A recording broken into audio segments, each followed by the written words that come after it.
माजी राज्यपाल भगतसिंग कोश्यारी ही एक ना अनेक कारणांमुळे नेहमी चर्चेत राहिलेले आहेत। राज्याच्या राजकारणातील प्रचंड उलथापालथीची काही वर्ष कोश्यारी यांच्यामुळे देखील गाजली आहेत। मात्र आता कोश्यारी संदर्भातलं एक मोठं गुपित फुटलेलं आहे। ते काय आहे पाहूया त्या रिपोर्टमध्ये। कोश्यारींच्या संस्थेला 15 कोटींची देणगी,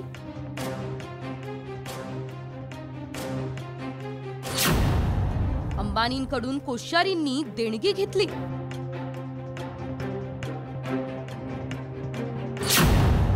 निनावी पत्रामुळे गुपित फुटलं।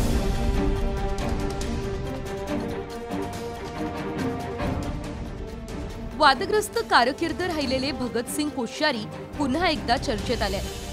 महाविकास आघाडी सरकारच्या काळात सतत चर्चेत राहिलेल्या कोश्यारींचं गुपित आता फुटलंय। आरटीआय कार्यकर्ते अनिल गलगली यांना एक निनावी पत्र मिळालंय आणि विशेष म्हणजे एक धक्कादायक खुलासा या पत्रात करण्यात आलाय। राज्यपाल असलेल्या कोश्यारींच्या शिक्षण संस्थेने अनंत अंबानी यांच्याकडून 15 कोटी रुपयांची देणगी घेतली असा गौप्यस्फोट या पत्रात करण्यात आला। अनिल गलगली यांनी हे निनावी पत्र राज्यपाल रमेश बैस आणि मुख्यमंत्री एकनाथ शिंदे यांना पाठवून चौकशीची मागणी केली आहे। महाराष्ट्र राज्याचे माजी राज्यपाल भगतसिंग कोश्यारी यांचे व्यक्तिमत्व वादग्रस्त होतं।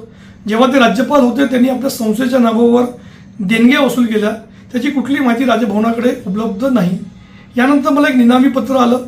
त्या निनावी पत्रामध्ये दावा करण्यात आलेला आहे की त्यांनी उद्योगपती अनिल अंबानीकडून 15 कोटी रुपयाची देणगी घेतलेली आहे। तर आमच्या सरकारकडे एवढीच मागणी आहे की राज्यपाल भगतसिंग कोश्यारी यांच्या शिक्षण संस्थेची जेव्हा ते राज्यपाल होते त्याची संपूर्ण चौकशी करण्यात यावी, त्यामुळे सत्य ते समोर नक्कीच येईल।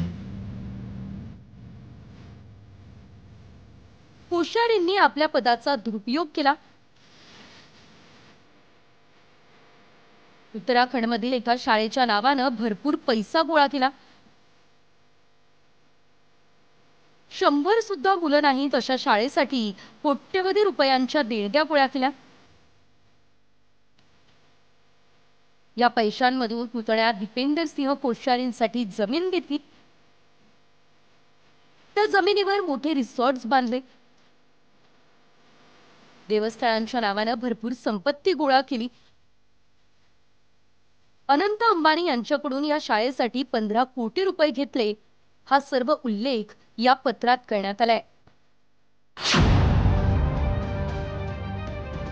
अनिल गलगली यांनी यापूर्वी आरटीआय द्वारे राज्यपाल भगतसिंह कोश्यारी यांच्या कार्यकाळात त्यांच्या संस्थेने जमा केलेल्या देणग्यांबाबत माहिती मागवली होती। कोश्यारींवरील आरोप गंभीर असून याबाबत मुख्यमंत्री योग्य निर्णय घेतील अशी प्रतिक्रिया संजय शिरसाट यांनी दिली आहे। या संदर्भात मला तरी काही कल्पना नाही, परंतु झालेला आरोप हा गंभीर आहे, गंभीर स्वरूपाचा आहे।